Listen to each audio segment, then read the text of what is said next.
We are live. We are live. We are live. It's all the way live. It's all the way live. Yes. Oh, I All appreciate right, you. everybody, welcome in. We are here for LightWork and LifeTalk podcast with me, Allison Rozzel. And today I have a beautiful guest with me, Goddess Kyra Faison Gardner. How are you doing today?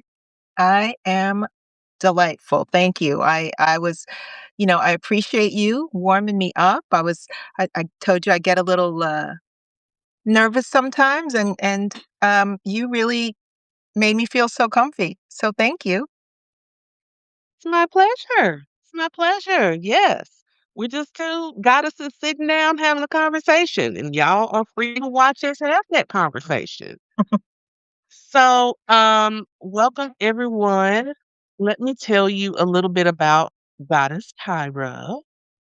She is a dual certified transformational life and retirement coach. The focus of her practice is intuitive and soul aligned life mentoring for women in midlife and beyond. So she is right up my alley because I too work with women. I work with women that are 40 and over. So that is midlife. So that means we're going to have a really good and juicy conversation. All right. So before we get started, I do hear that echo sound again. Do you hear that? Oh, I do not hear it on my end. Okay, so it might just be on mine. I can't imagine what it is. Um, let me just check something real quick, real quick, Uh, real quick.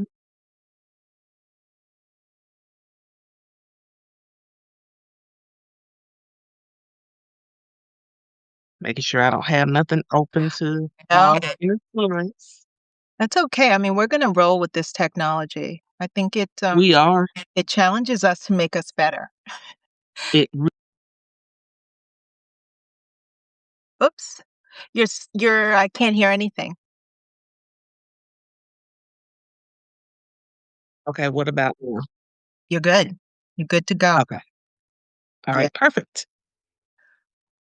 All right, Goddess Kyra. So, I talked about your title of being a coach. So, can you tell me how did you get started being a life coach? Sure. Um, I'll share before I share how I got started. Um, the life coaching certification was something that I came to with that really corporate mindset. You know, I was still at that point kind of shelving the intuition, the spiritual guidance. I felt like I needed to be credentialed. So it was years after I had already had the calling to serve as a intuitive mentor and really kind of a spiritual guide and mentor that I felt that probably 10 years ago I started going into that work, and then the coaching certifications, retirement coaching, transformational life coaching. Those credentials are only about 3.5 years old, and like a lot of women, we get to a certain point in our lives when everything surface level looks good, but there's this feeling of quiet discontent is how I will frame my feeling. Quiet discontent, and I really started to listen into what was rising in me and what direction I wanted to go. I knew I wanted to serve women in particular. I knew I wanted to work with women over 40 or so. And it was just a natural path to start to work with women who were in my age group, who were going through a lot of the same transitions that I was going through. I was just naturally drawn to that work. And weaving in the spiritual aspect came naturally once you do, as you know, heart work and you bring your full self to the work. what is in you will become a part of the work. So, Yeah. right, I am the work, and the tools that I use in the work for myself are the same ones that I'm able to integrate into my work with clients. So that's that's the story, the roundabout story. But yeah, I'm proud of the credentials. I earned them. I worked for them. I paid for them. But the intuitive mentor and the threshold guidance work, I didn't need a certification for that. I was ordained. So Yes, ma'am. I appreciate the question. Um, Yeah. and I know this is your podcast, but I'm interested in all things you. So c would you tell me, because I think there was some elements of my journey, my path that were similar for you, right? Mhm. Yeah. Yeah. Yeah. So I started my journey, I was almost 40, um, but it didn't really start changing and really taking off, in a way until I did actually hit 40. And I was at a kind of crossroad in my life of, okay, now that my son is grown, what am I supposed to do? Yeah. Yeah. He's my one and only. So I'm like, okay, I've always been mommy. So now that mommy gets to do whatever she wants, what does mommy want to do? Because, I just did not know. And so, yeah, that's how I started getting into that path, because it just started as kind of like an exploration, going on like a fact finding mission Right. for myself. So yeah, Oh, yeah, that's yeah. I think that it's that permission too. I think when we are carrying so many roles, whether it's a job or a family, it often we do it out of love, out of a deep sense mhm, of devotion, but it also takes up space. It takes our energy, and we carry those roles for a while, but I think there's this natural inclination of, sometimes things happen at the same time or right after each other, where yeah, you're given an opportunity to have some quiet, some spaciousness in your life for one reason or another. And I think that if that happens, there's a little synchronicity there. If that's also happening as you are going, crossing your own thresholds, your own changes in life, and they could be anything. It could be the disillusion of a relationship. It could be a birthday. It could be biological changes. Um, there's this magic that happens if we allow ourselves to let it happen, if we don't try mm, to claw and cling to the thing that was. And it sounds like you were open to receive, and that was my story as well. I was actively looking for connection. Connection not mhm, just with people here, but spiritual connection. I was open to, like, tell me what to do. Tell me what to know. What is there for me? yes, Right? And when you open that way, when you allow yourself to be open and trust that something will come through, something comes through. yeah, yeah, absolutely. And that's the thing, right? And we know as coaches, when we are sitting in front of our clients and they're telling us, okay, I know I'm being called to do something, but I Mhm, just don't know what it is. And the main thing that we often tell them is, well, first thing, be open. mhm. Be open to whatever spirit has for you. Be Get quiet. Get quiet. And so that way you can get clear instruction of what to do. Because you might not be told the whole thing, because sometimes if they tell us everything, then that will probably freak us out. Truth. Truth. And it's interesting because that period of quiet, um, people tend to think we're thinking, but no, you're listening. Mm, Right? And that's hard to explain to someone who has not experienced it or has not felt the calling to experience. mhm, There's also that stage before you're ready to listen when you just are anxious. You're agitated. You are in this space of something does not feel right. You're not sure what it is. mhm.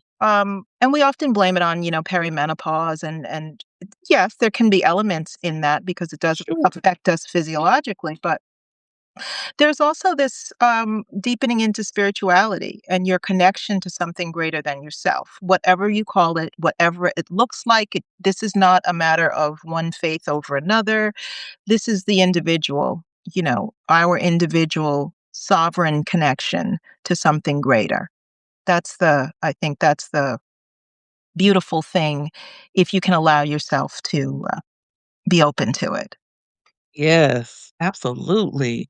So let's go ahead and let's talk about spiritual feminism. Because, some people when they hear feminism, feminist, they get skittish. So, can you tell me what you define spiritual feminism? Because I will say when I saw spiritual feminism and sovereignty, I'm like they kind of go hand in hand. Yes. So I want you to talk about that Sure. and why you're passionate about it. Absolutely. So I agree 100% about the words and how it can maybe snag people, and maybe that's part of why I use it. Maybe. I'm not an agitator, although I saw my husband join the call, and he might say differently when I say I'm not an agitator. he, he might say that I am. Um, I just, I feel like these times call for us to use our voices in stronger ways. It doesn't mean yelling. You don't need a club, but it does mean speaking from your power. So instead of me dancing around words and concepts like I did my whole life, really trying to make things easeful for other people while I sat in discomfort, causing dis-ease in myself, Mm, I've decided from now on, I have a daughter, I have a granddaughter. My mom is 89, she's going to be 90 next month. wow. I'm going to be a good ancestor and I'm going to leave a good legacy and I'm going to speak from my truth as I feel it. So I use spiritual feminism um, as a way to weave the two things together. I think that many of us don't see a disconnect. We don't recognize maybe or even consider that those two things have been intentionally separated, in my view. In my view, they've been intentionally separated. And I'm not afraid of the word feminism. I don't have any bad connotations around it. I wasn't raised that way. My mother is a very proud feminist, and I laugh. She and I were just together last weekend, and we were talking about. She used to wear a perfume called Charlie, and I remember that. Yeah. yeah, and the theme song was "I can bring home the bacon, fry it up in the pan, and never, never, never let you forget you're a man." Right? It was because Mhm, I'm a woman. mhm. That's right. And we laugh about it because we thought, well, I was a little kid, but I thought that was feminism, right? I thought that was feminism. My mother was a working woman. She looked fabulous every day. She went off to work. She was in banking, and I was so proud of her. And she did it. But, when we talk about it now, I recognize that she did it under the burden of the patriarchy, this Yes. this toxic masculine world that she stepped into every day with her padded jackets and her hair so tightly, done. That wasn't her being a powerful woman. In a way, it was. She was Mhm. owning that Yes. aspect of her life, but she was still struggling under a burden that shouldn't have been hers to carry. So that was my idea of feminism, but I was never afraid of it. Um, Mhm. Raised Catholic, have no ill feelings against Catholic, have many Catholics in my family still practicing. Um, but this women have been really just removed from so much of what is sacred that I that's why I use those words. I don't even know if you looked them up, if the terminology would be exactly right, but it feels right to me to say spiritual feminist. The two are one. They're married. I believe in the divine feminine. I look at the world as female, as life-giving, and I would like to bring it to people's attention in my work, how they've been separated and the role that we can play to really elevate women, females, wise sages, the sacred feminine back into places of status and power. We need that. We need that balance. Do. We So do. there are probably better words, um, but those are the words I use for now. I feel like it's valid. Like, and it's so funny that you talk about this with regard to women being kind of left out of the conversation when it comes to, like, we would say organized religion. Mhm. Because I talk about that in my new book of how women are kind of left out when it's like, no, women are like more part because the creation happens within us, Mhm. right?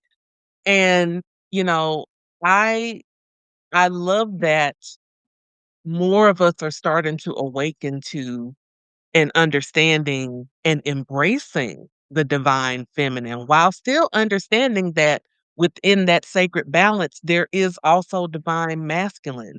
They're Yeah. not separate from each other. They actually are there to do what they're meant to do, which is complement each other and work together.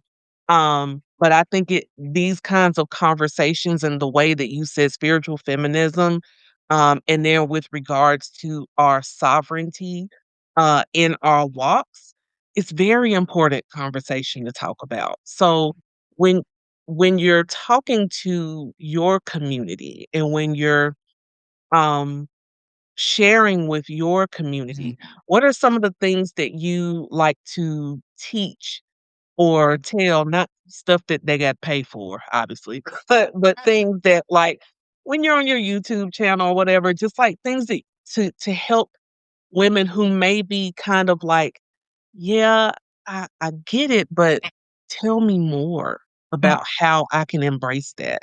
I hope that made sense. It I did. tend to talk a lot. Okay, okay. It did. It made sense.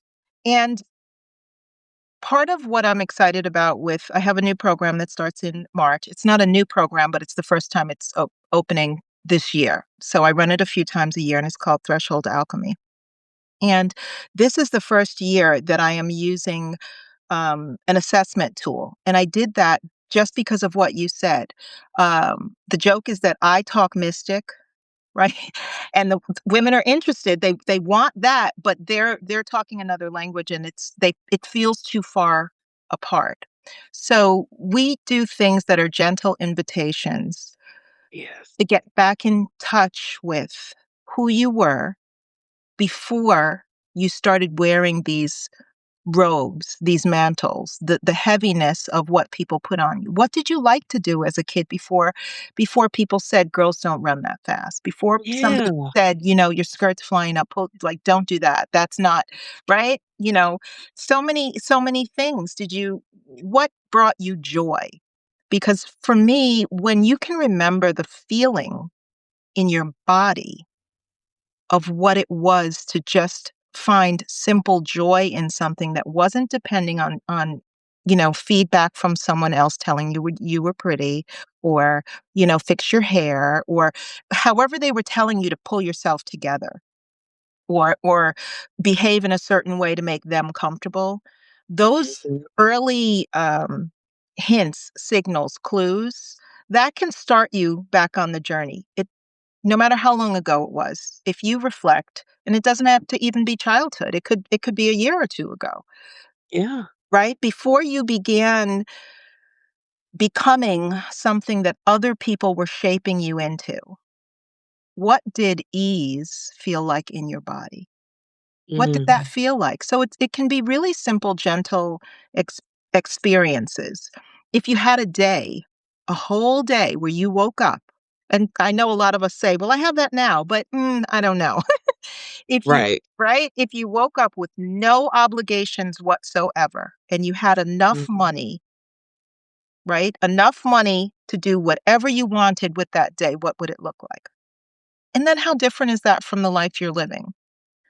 And then what elements of that dream day can you bring into your life now? So maybe you can't lay on the beach, and drink a pina colada. But can you wake up a few minutes earlier and watch the sunrise out of your window? Like what what is that feeling? What is that feeling? And then you can begin to create life circumstances around nurturing those feelings. Bringing yourself back home in that way is a start. Before we even start to talk about the beloved and spirituality, it's really reconnecting to yourself in a way that you think you might be connected. But how often do you jump up in the morning and you're slapping lotion all over yourself and you're rushing out what would it feel like? To one of the exercises is so simple, but first thing in the morning, as you pass a mirror, stop, look at yourself. Good morning, Mhm. beautiful. Good morning, lovely one. To slow down and put lotion on your hands and your elbows and your knees and your feet with love, with loving touch, right? Falling back in love with yourself.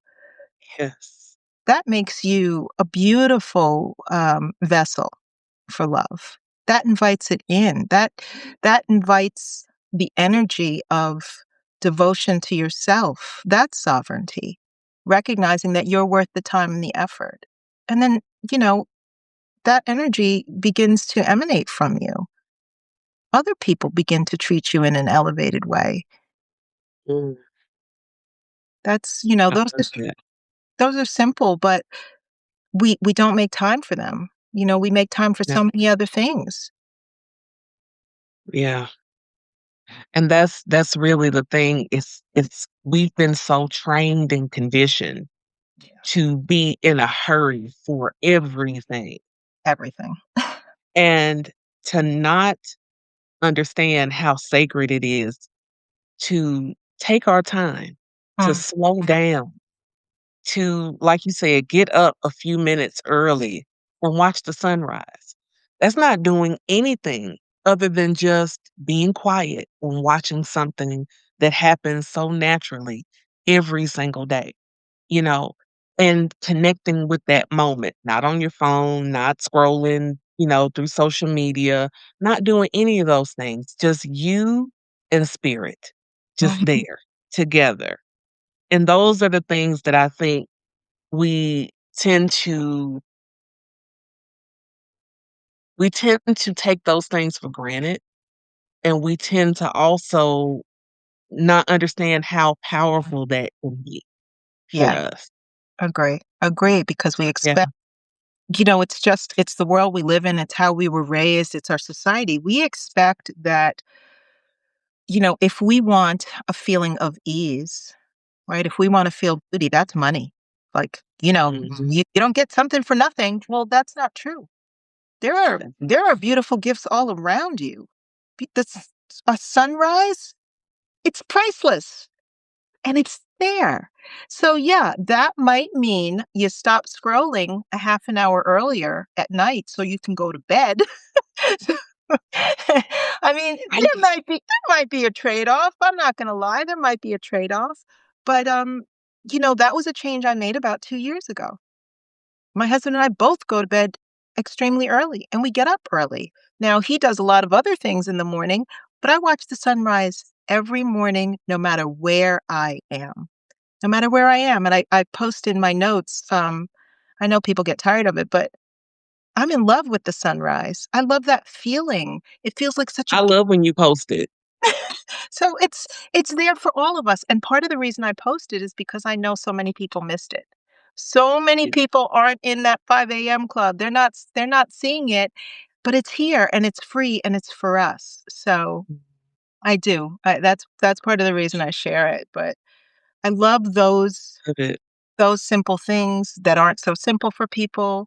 Also, especially this time of year, we make these big lists of everything we're gonna do in January, and, it's really hard. People cut out things. They wanna cut out things.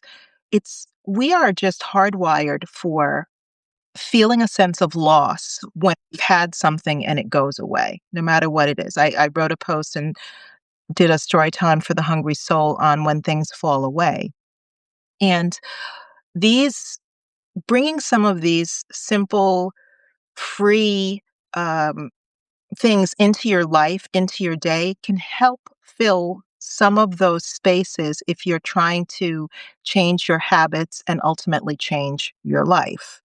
Yeah. We need things to fill these spaces, so why not fill these spaces with nurturing things, good things for us? And there's no excuse. It doesn't cost it costs you your time and attention. And are you not worth a little devotion? Yeah. And that's interesting, and I love that you said that because it's true. Oftentimes, I don't do I haven't done New Year's resolution in years. I just don't believe in doing them anymore. Um, and this is not knocking anyone who still chooses to do Correct. them. I did not say Agree. don't do it. I'm saying for me, I don't do them, okay? However, when we think about making change in our lives, we're not often thinking about welcoming in what brings us joy, Mhm. welcoming in what gives us peace. It's immediately, I'm going to stop doing this and Yes. taking this away. I'm going to stop that. I'm going to stop. I'm not going to do this. And there's nothing wrong with that part, but there's balance. We Mhm. have to have that balance because our lives are full of ebbs and flows. You can't have up without down. You can't have right without left. You have to have that balance. So I love that you brought that up of bringing things into your life, that bring you joy, that make you happy. Um, One of the people who's in the audience right now is my good sis, Regina. She's, so well resonance with Regina. She is a beautiful, like, writer and teacher, and one of the things that she talks about is funk and joy. So she does with music, and joy. And so those are the things that bring her joy, and I'm a music lover, so it brings me joy too. So I just love that you brought that into the conversation because that is so, so important. Yeah, I mean, I love ecstatic dance as well. I do. It's like to get in your body, really feel into the music, the rhythms. That's its own kind of spiritual, right? Um, Yeah. and there's this element of, I may have mentioned it, but this element of the sacred and of devotion, um, which also weaves into the sovereignty part. We It starts with us, right? Mhm. It has to start with us. I I will not talk hard about social issues or political issues or, civic issues, in spaces like that because that's not why we're gathered. However, there is an element of how we treat ourselves that we don't often talk about when it comes to what is happening in the greater ecosystem, the greater society. We can begin to elevate ourselves with treating ourselves with more love, more respect, more devotion, seeing ourselves as something beautiful and sacred. We cannot, we can, I wish we wouldn't, depend on our reflection in other people, right? It has to be us emanating out. If we would like to raise the collective, all of us, if we would like to raise circumstances and just that loving kindness energy, it starts with us. We do the work on ourselves, and we spread it in our families, in our communities, in our workplaces, in our places of worship. it emanates from us. Instead of everyone showing up hurt and tired and sick and, with self-loathing and thinking that something is going to be reflected back on them that makes it better, we can do these small things to begin to nurture what is beautiful in ourselves and then reflect it out into the world. And maybe everybody won't get it. Maybe it won't catch on with everybody, but in your small circle, in your family, in your community, you can be that light and you can be an inspiration for someone else. It is it's being a good ancestor. It's being a legacy, right? It's being a legacy. That's what you can bring. And again, we cannot depend on other people to create these beautiful circumstances for us. We're the beautiful circumstance. We're the beautiful circumstance. And I think often as coaches, um, coaches, teachers, we we can focus so tightly on how we serve and what we bring to other people that we can neglect that part of ourselves. You're aware of your own spiritual awakening. I'm aware of mine. We both know where we are on the journey. But are you still making time to nurture, what is emerging? Because it's not a one and done. I know No. you know, right? It's not a one and done. So finding ways to continue to nurture what's emerging in you and being a reflection of what is beautiful is I think part of the work as well. I mean, it means a little extra work, but is part of the. Mhm. Yes, it's definitely not a one and done because we're all always evolving. Mm, We're always evolving, we're always shifting because the energy that's within us is connected to the energy that is in the universe, and that includes of this earth that we're on. And the earth is on its axis and it's constantly turning. So if the world is constantly turning, sunrise to sunset, then that means within ourselves we are constantly in motion. Our energy is constantly in motion. We are growing. We are becoming just different versions of ourselves. Even like now, you and I sitting here talking, we are evolving because we're feeding each other with what we know, what we've experienced. And from these, we grow, we learn, and we keep evolving. We get inspired, we get motivated, and all these things. So it's important for us to understand that there is stillness, but even in the stillness, you still are evolving because you're learning how to be still. it's true. It's true. And then there's integration, right? Yes. Have what you have in you. You take in something else, and then there's this period of integration where it settles in you. You make what you will of what just happened, and then you go forward from there. So, I mean, that's nature, right? That's nature. I love it. Oh, Me too. Me too. So, Goddess Kyra, I want to show you something. Before mm, we started our conversation, I pulled a card for us, and it came from Priestess of Light Oracle deck. This is a very divine feminine deck. mm. So it's this card that came up, card number 32, Oh, and it says power over difficulty, reclaiming your power. And I said, I'm curious to see how our conversation is going to go. And wouldn't you know it, you and I have been basically talking about reclaiming your power.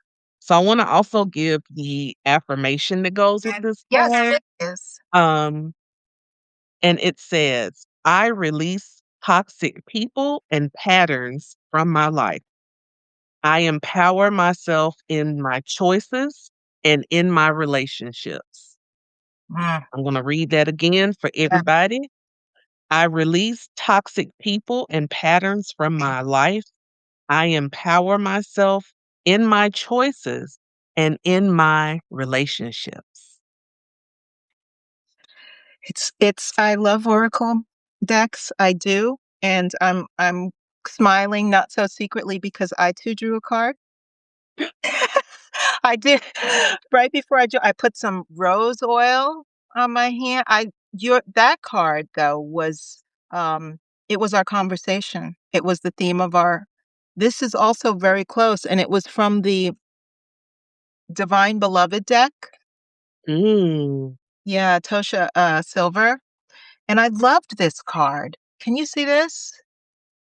yes, sacred self. And I won't read the whole thing, but it was I know I am love. My own sacred self will always draw kindred spirits. So I what a gift it was to get to spend some time with you. This You. conversation was beautiful. I hope that I hope that we I hope that we gave anybody that was listening something nourishing for the soul. I hope so too. As a matter of fact, I know we did. I know we did. So I just want to shout out everybody that's been watching. Your husband, John, thank you for joining. My girl, Regina. And then I see Annette Sharp, Karen, Steve Collector of Books, Sage Wisdom, Too Sweet, Too Sweet. And then Lamara. You have Makosi, and it says Lamar. So I'm gonna stick with Lamar because I don't want to butcher your name, but I welcome you. Thank you all so much. Goddess Kyra, thank you so much for stopping by and talking with me. This has been a beautiful conversation. And I look forward to us talking again because I know we're going to. Yes, absolutely. Thank I you know for we're having me. going to. And I'd love to hear more about your book. So we're going to have to get together and have another conversation on that. Absolutely. Absolutely. Hit me up. All right, y'all. Everybody have a wonderful rest of your evening, and we will talk again soon on the LightWork and LifeTalk podcast with me, Allison Rozzel. Have a wonderful evening. Bye for now, everyone.